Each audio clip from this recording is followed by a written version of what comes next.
Macro और micro nutrient की हम बात कर चुके हैं। वो न्यूट्रिएंट ही है जिसको हमने दो हिस्सों में डाला था, मैक्रो और micro.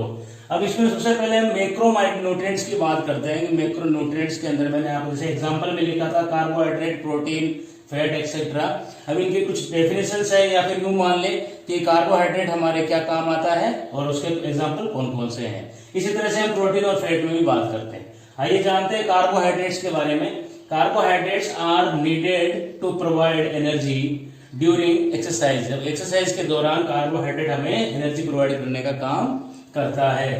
Carbohydrates are stored mostly in muscles. Carbohydrate देखो कहाँ स्टोर होता है, अधिकांश मसल्स के अंदर और लीवर के अंदर ये स्टोर होता है।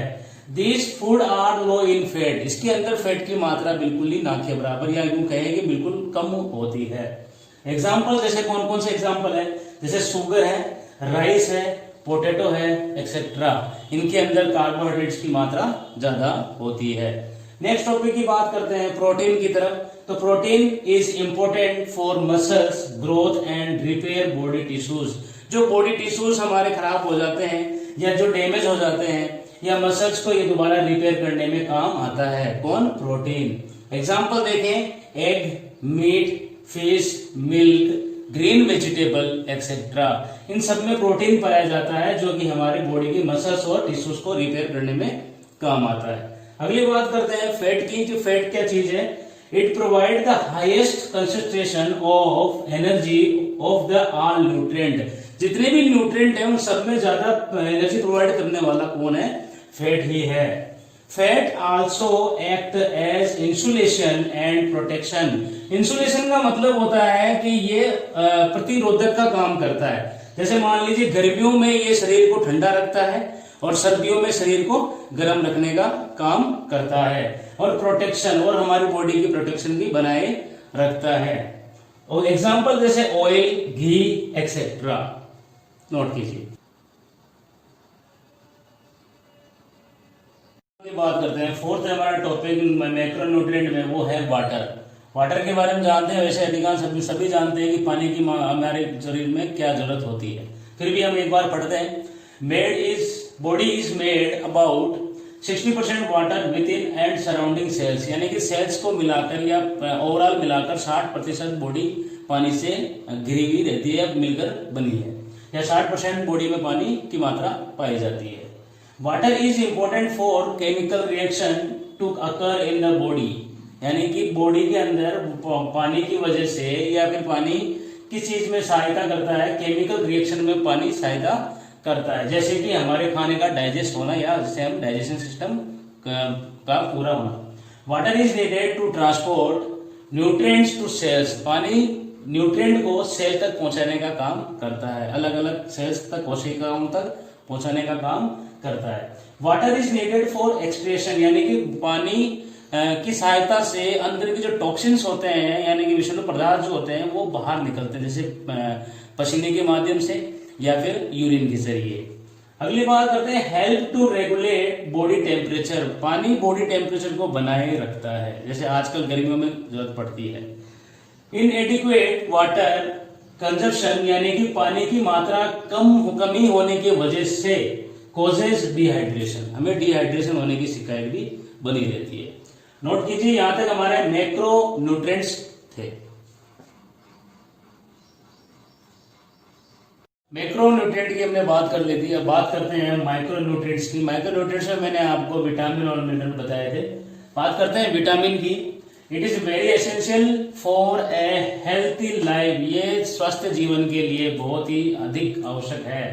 Vitamin protect our body from various type of disease. Vitamin कई प्रकार की बीमारियों से हमें बचाता है।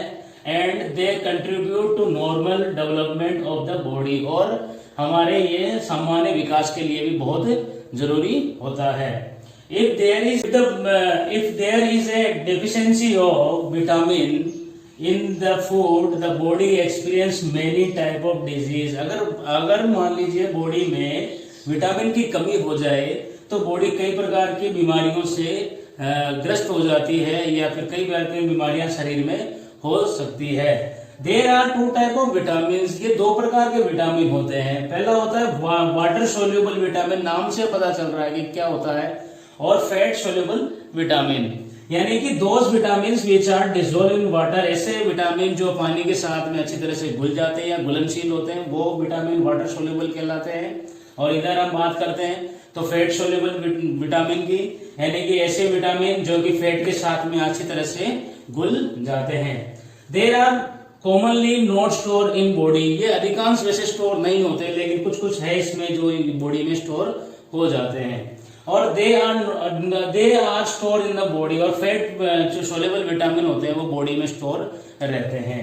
एग्जाम्पल देखते हैं कि वाटर सोल्यूबल विटामिन कौन कौन से होते हैं। वो होते हैं विटामिन बी कॉम्प्लेक्स, यानी कि बी टाइप के विटामिन, और विटामिन सी, और विटामिन सी ये होते हैं वाटर सोल्यूबल। अब बात करते हैं फैट सोल्यूबल की एग्जांपल की, तो फैट सोल्यूबल एग्जांपल में विटामिन ए, विटामिन डी और ई और के, ये होते हैं फैट सोल्यूबल विटामिन जो बॉडी में स्टोर होते हैं। नोट कीजिए।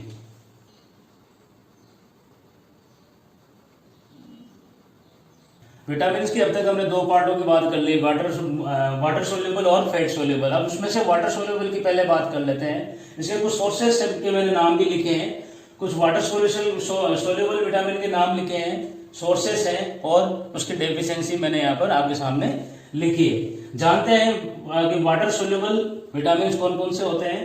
पहला है बीटा B1, यानी कि बीटा का मतलब विटामिन B1, जिसका दूसरा नाम है बायोलॉजिकल टर्म्स जो है वो है थायमिन। ठीक है, इसको थायमिन के नाम से जाना जाता है। इसके कुछ सोर्सेस है। पहला egg, green vegetable and rice, ये इसके सोर्सेस है कि विटामिन 1 यहाँ मिलता है। अब विटामिन 1 की वजह से क्या कमी होती है, वो ये है बेरी। ये जो रोग है, यानी कि ये जो डेफिशिएंसी है, वो होती है हमें बेरी, यानी कि मसल्स, पेन इन मसल्स। या मैंने छोटा सा आपको समझा दिया है ताकि आप यहाँ पर समझ जाए। बात करते हैं इसके विटामिन B2, यानी कि राइबोफ्लेविन। ठीक है, इसके जो सोर्सेस है वो है fish, yak of egg, green vegetable. अब इसकी डेफिशिएंसी है, वो डेफिशिएंसी ये है, डेफिशिएंसी ऑफ WBC, यानी कि व्हाइट ब्लड सेल्स में कमी होना। ये एक प्रकार का इन्फेक्शन है, और ये इन्फेक्शन होता है इनकी इन सोर्सेस की कमी की वजह से। और ये जैसे सोर्सेस कम हो जाते हैं, इसका मतलब एक चीज आती है कि हमारे अंदर विटामिन B2 की कमी पाई जा रही है। दूसरे बात करते हैं हम विटामिन B3 की। विटामिन B3 का जो बायोलॉजिकल नाम है वो ये है नियासिन, इसको बोला जाता है। इसके कुछ सोर्सेस है, वो है फिश, योग of egg and green vegetable. ठीक है, और इसकी जो डेफिशिएंसी है वो है पेलेग्रा, यानी कि स्किन डिजीजेस जिसे हम कह सकते हैं, डायरिया बोल सकते हैं, या मेंटल प्रॉब्लम भी इसके अंदर होना दिखाई पड़ती है। अगली बात करते हैं विटामिन B5 की, जिसका दूसरा बायोलॉजिकल टर्म का जो नाम है वो है पेंटाथेनिक एसिड। अब बात करते हैं सोर्सेस की। इसके सोर्सेस है जैसे राइस, ग्रेन यानी कि दालें, मिल्क, ड्राई फ्रूट्स। ठीक है, इस तरह के। और जो डेफिशिएंसी इसके अंदर होती है वो होती है बर्निंग सेंसेशन इन फीट, यानी कि पाँव में कुछ जलन सा महसूस होता रहता है, इस तरह से। नेक्स्ट है विटामिन B6, जिसका बायोलॉजिकल नाम है पायरोडक्सिन।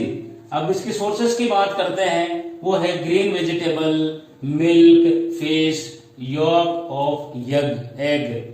अब इसकी कुछ डेफिशिएंसी की बात, यहाँ पे डेफिशिएंसी होती है, वो डेफिशिएंसी है डर्मेटाइटिस, यानी कि स्किन इन्फेक्शन, यानी कि स्किन रिलेटेड कुछ प्रॉब्लम्स होना स्टार्ट हो जाती है।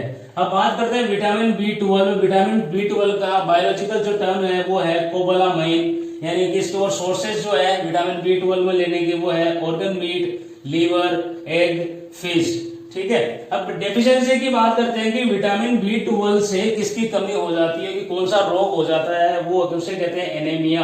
एनीमिया यानी कि लैक ऑफ हीमोग्लोबिन HB की कमी हो जाना। तो ये थे हमारे वाटर सोल्यूबल विटामिन, और कुछ सोर्सेज जो मैंने आपके सामने लिखे हैं, उनकी कौन कौन से सोर्सेस हैं और उनकी कौन कौन सी डेफिशिएंसी, यानी कि कौन कौन से रोग हमें इनके कमी की वजह से सामने होते हैं। नोट कीजिए। वाटर सोल्यूबल विटामिन के अंदर हमारा लास्ट रह गया है वो है विटामिन C।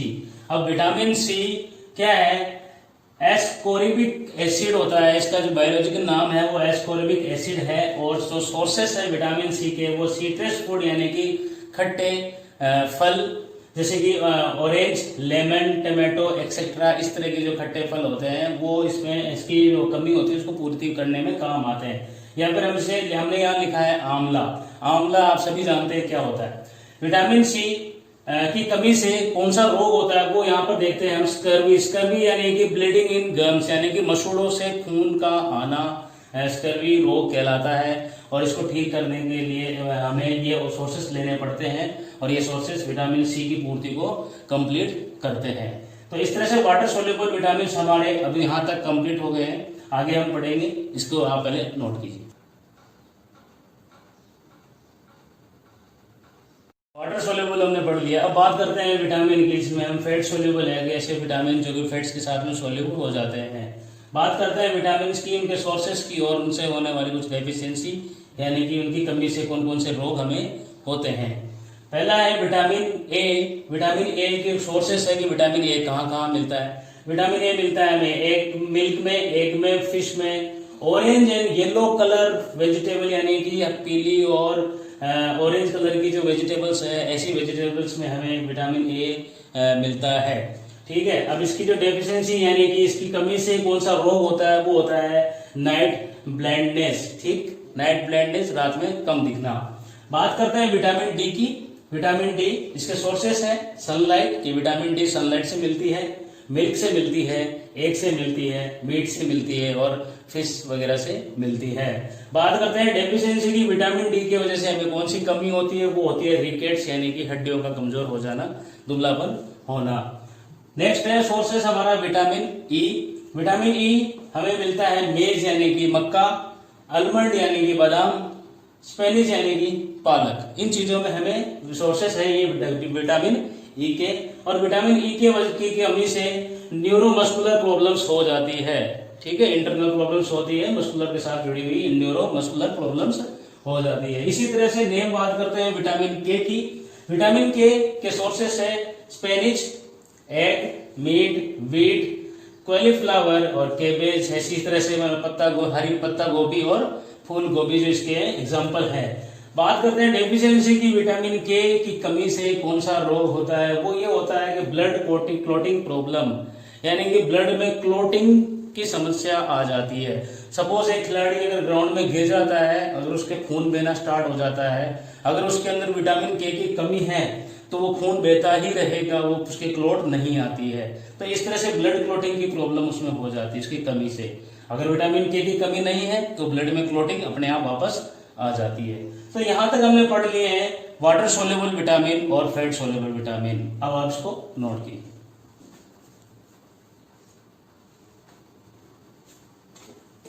के बाद में अब बात करते हैं हम मिनरल की। माइक्रो न्यूट्रिएंट का सेकंड पार्ट है, सेकंड है मिनरल। मिनरल क्या है? Minerals are essential in our diet. About 4% of our body weight is made of the mineral, यानी कि मिनरल की वजह से ही बॉडी का जो 4% जो वेट है वो मिनरल से ही बना है। Minerals are required for healthy teeth. देखो मिनरल किस किस में चाहिए? हमारे हेल्थी टीथ में बोन्स एंड मसल्स को हेल्थी बनाने के अंदर मिनरल हमें रिक्वायरमेंट होता है। अब यहाँ मिनरल को दो हिस्सों में बांट दिया है हमने। यहाँ पर मिनरल के देयर आर 2 टाइप्स, मैक्रो और माइक्रो। मैक्रो क्या है? वही चीज मैक्रो जिसे हम ज्यादा मात्रा में जरूरत होती है जिसकी, और माइक्रो जिसकी हमें कम मात्रा में जरूरत होती है। Macronutrient is required by our body in more amount, जो हमारी बॉडी के द्वारा ज्यादा मात्रा में लिया जाता है। जैसे for example calcium, potassium, sodium, magnesium और फास्फोरस। अब बात करते हैं माइक्रो न्यूट्रिएंट की। माइक्रो न्यूट्रिएंट यानी कि required by our body in less amount, कम मात्रा में इसकी जरूरत पड़ती है। जैसे आयोडीन, आयरन, क्रोमियम, कॉपर और कोबाल्ट। नोट कीजिए। में जो एग्जाम्पल मैंने आपको दिए हैं उन्हीं एग्जाम्पल्स को हमने यहाँ पर मतलब एक्सप्लेन किया है। और अब हम स्टार्टिंग से बात करते हैं। कैल्शियम क्या काम करता है बॉडी में, इसी तरह से हम एक एक के बारे में जानेंगे और ये कैल्शियम को मिलने के कौन कौन से सोर्सेस होते हैं उनके भी बारे में जानेंगे। Calcium it makes the teeth and bones strong healthy. ये कैल्शियम क्या करता है, बोन और टीथ को बॉडी के अंदर हेल्थी स्ट्रॉन्ग बनाता है। इट फाउंड इन कैल्शियम कहाँ पाया जाता है, किससे ले हम कैल्शियम, जैसे मिल्क में, एग और चीज, इनके अंदर इस तरह से कैल्शियम पाया जाता है। पोटेशियम की बात करते हैं, पोटेशियम में क्या रोल है, it helps in maintaining the amount of water in blood and tissues. Blood और टिश्यूज के अंदर ये वाटर को मेंटेन बनाकर रखता है, उसकी सप्लाई बनाए रखता है। ये पोटेशियम कहाँ से मिलता है हमें, जैसे बनाना, टोमेटोज एक्सेट्रा, इस तरह की जो चीजें हैं खाने से हमें पोटेशियम की पूर्ति पूरी होती है। बात करते हैं सोडियम की, it helps in the transmission of nerve impulses, यानी कि बॉडी के अंदर कोई भी एक प्रकार की जो इंफॉर्मेशन है वो पूरे बॉडी में पहुंचाने के लिए सोडियम हमारे जरूरी काम आता है। इट फाउंड इन, ये कहाँ मिलता है, टेबल साल्ट। ये एक साल्ट देखो, टेबल साल्ट इसलिए लिखा हुआ है क्योंकि एक तो होता है जैसे समुद्र से जो साल्ट होता है उसे भी हम साल्ट ही कहते हैं, लेकिन टेबल साल्ट जो आप खाने में यूज करते हैं, टेबल साल्ट, बटर एक्सेट्रा, इनके अंदर हमें सोडियम की जो कमी होती है वो पूरी हो जाती है। मैग्नीशियम की, it repair and maintain body cells. Magnesium का रोल क्या होता है बॉडी के अंदर, ये बॉडी सेल्स को मेंटेन और रिपेयर करने का काम करता रहता है। इट फाउंड इन, ये कहाँ मिलता है, ये मिलता है हमें जैसे मीट, ब्राउन राइसेस एक्सेट्रा, इन सोर्सेस में हमें मैग्नीशियम की पूर्ति पूरी हो जाती है। अब बात करते हैं हम फॉस्फोरस की। फॉस्फोरस क्या रोल है बॉडी के अंदर, it help in formation of bones and teeth. Phosphorus के वजह से भी जो बोन और टीथ है इनका फॉर्मेशन होता है, बनते हैं, मजबूत बनते हैं। It found in egg, fish, milk etcetera, ये यहाँ पर हमें इन चीजों से, इन सोर्सेस से हमें फॉस्फोरस की पूर्ति पूरी हो जाती है। तो ये थे हमारे मैक्रो मिनरल्स, इसको बॉडी को ज्यादा मात्रा में जरूरत पड़ती है। अब इसको नोट कीजिए, इसके बाद हम माइक्रो पढ़ेंगे। मैक्रो के बाद अब पढ़ते हैं माइक्रो मिनरल्स। माइक्रो मिनरल्स के अंदर मैंने आपको एग्जांपल्स लिखे हुए हैं और कुछ इनके बारे में लिखे हुआ है, और आगे ये भी लिखा हुआ है इनका सोर्सेस, यानी कि कहाँ से हमें ये चीजें मिलती है। पहले हम बात करते हैं आयोडीन की। Iodine it helps in production of hormones in the thyroid gland. ये थायराइड ग्लैंड में हार्मोन्स के प्रोडक्शन में हमारी हेल्प करता है। Lack of iodine can cause goitre, iodine की कमी से गोइटर हो जाता है, जो गले में गांठ सी स्वेलिंग जी हो जाती है उसे हम गोइटर कहते हैं। इट फाउंड, आयरन कहाँ मिलता है, it found in salt, fish and sea food. ये सी फूड में, साल्ट में और फिश में हमें ये आयरन मिल जाता है। अगली बात करते हैं आयोडीन मिल जाता है। अगली बात करते हैं आयरन की। It helps in production of haemoglobin, ये हीमोग्लोबिन बढ़ाने में हमारा काम, हमारे हेल्प करता है। It found in liver, meat, egg, dry fruit etcetera, ये आयरन हमें यहाँ से प्राप्त हो जाता है। अब बात करते हैं क्रोमियम की। इट स्टिमुलेट इंसुलिन एक्टिविटी, ये इंसुलिन एक्टिविटी को स्टिमुलेट करता है, यानी कि बढ़ाता है, इंसुलिन यानी कि हार्मोन्स को बढ़ावा देता है।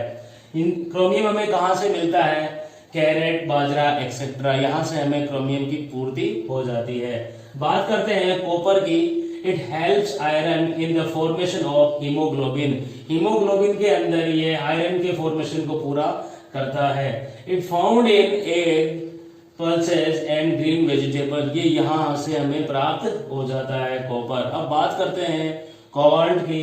Cobalt is protects us from anaemia, यानी कि यहाँ पर भी वही चीज है कि हमें ब्लड की कमी से ये हमें बचाता है। It found in green vegetable, milk और मीट, ये कहाँ से मिल जाता है, ग्रीन वेजिटेबल, मिल्क और मीट से हमें इनकी प्राप्ति हो जाती है। लेकिन ये माइक्रो मिनरल्स है, इनकी हमें ज्यादा अमाउंट में इनकी रिक्वायर हमारी बॉडी को नहीं होती है, नोट कीजिए।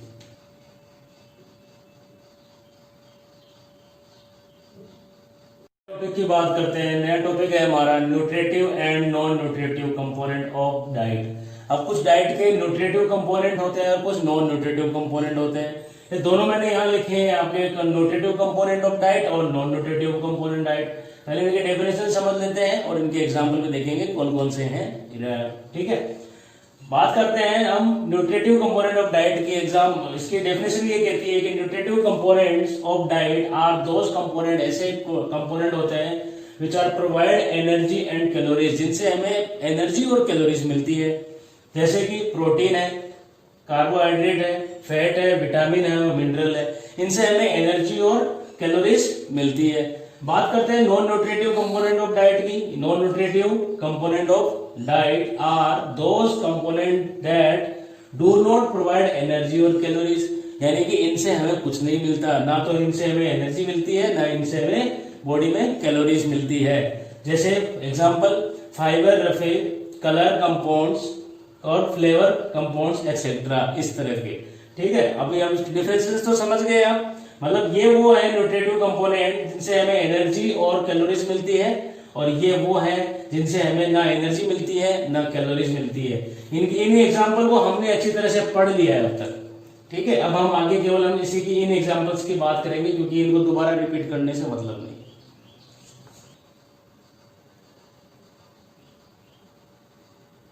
Non nutritive component of diet, इसके बारे में बात करते हैं हम। फर्स्ट है इसमें फाइबर और roughage. It is undigested by human intestinal tract, यानी कि ह्यूमन के द्वारा ये डाइजेस्ट नहीं किया जा सकता, यानी कि ये डाइजेस्ट नहीं होते हैं। It help in decreasing the risk of heart disease, लेकिन ये किस में काम आते हैं? ये हार्ट से संबंधित जो भी बीमारियां होती है इसके रिस्क को ये कम कर देते हैं। कौन? फाइबर और roughage. And preventing certain type of cancer, और कई प्रकार के अलग अलग प्रकार के जो कैंसर होते हैं उनके भी चांसेस होने के कम हो जाते हैं अगर फाइबर की मात्रा बॉडी में होती है तो। वैसे इनसे एनर्जी और कैलोरीज नहीं मिलती, लेकिन ये इसमें हमारे काम आते हैं। इन फाउंड इन, ये कहाँ मिलते हैं? जैसे कि फ्रेश फ्रूट, फिश और वेजिटेबल एक्सेट्रा। इनके अंदर ऐसा नहीं है कि इनसे मिलता हो, इनके अंदर फाइबर की मात्रा पाई जाती है। अब अगली बात करते हैं कलर कंपाउंड की। कलर कंपाउंड क्या है? फूड और diet is made more attractive by wide reflection of colour made possible through pigments. कभी कभार हम खाने को बहुत ज्यादा अट्रैक्टिव बनाने के लिए ऊपर से उसमें कुछ कलर डालते हैं ताकि वो अच्छा लगे, सुंदर दिखे, अट्रैक्टिव दिखे। It is found in artificial colour add in food. कभी कभार हम खाने में आर्टिफिशियल कलर एड करके खाते हैं, जैसे हमने आइसक्रीम के ऊपर देखा है। नोट कीजिए। Non nutritive component of diet के अंदर हमने दो पढ़ लिया, तीसरे की बात करते हैं हम फ्लेवर कंपोनेंट। फ्लेवर कंपोनेंट क्या होता है? They are responsible for taste and smell. ये फ्लेवर कंपोनेंट रिस्पॉन्सिबल होता है टेस्ट और स्मेल के लिए। तरह तरह की चीजें हम मार्केट से खरीदते हैं तो अलग अलग चीजों में अलग अलग प्रकार के टेस्ट आते हैं और अलग अलग प्रकार के स्मेल आते हैं। जैसे एग्जांपल मैंने यहाँ आपको समझाने के लिए लिया है कि artificial sugar added in cold drink for sweetness के लिए आर्टिफिशियल शुगर इसके अंदर कोल्ड ड्रिंक के अंदर ऐड की जाती है। अलग अलग प्रकार की कंपनियों की कोल्ड ड्रिंक्स बाजार में आती है जो कभी कभार एक ही कलर जैसी दिखती है, लेकिन उनके टेस्ट कभी कभार अलग होते हैं और उनकी स्मेल भी अलग होती है। इसी तरह से आइसक्रीम भी एक छोटा सा एग्जाम्पल है कि जैसे बाजार से हम आइसक्रीम लेते हैं तो उसके अंदर भी कलर कंपाउंड हमें देखने को मिलते हैं कि जैसे चॉकलेटी फ्लेवर की अगर आइसक्रीम है तो चॉकलेट कलर का स्मेल भी आता है और टेस्ट भी आता है। इसी तरह से दूसरे फ्लेवर की है तो उस वैसा टेस्ट और स्मेल उसकी चेंज हो जाती है। यहाँ तक हमारे non nutritive components of diet खत्म हो गए हैं, यानी कि ये टॉपिक हमने पूरा कर लिया है, न्यूट्रिटिव और non nutritive components of diet. Note कीजिए।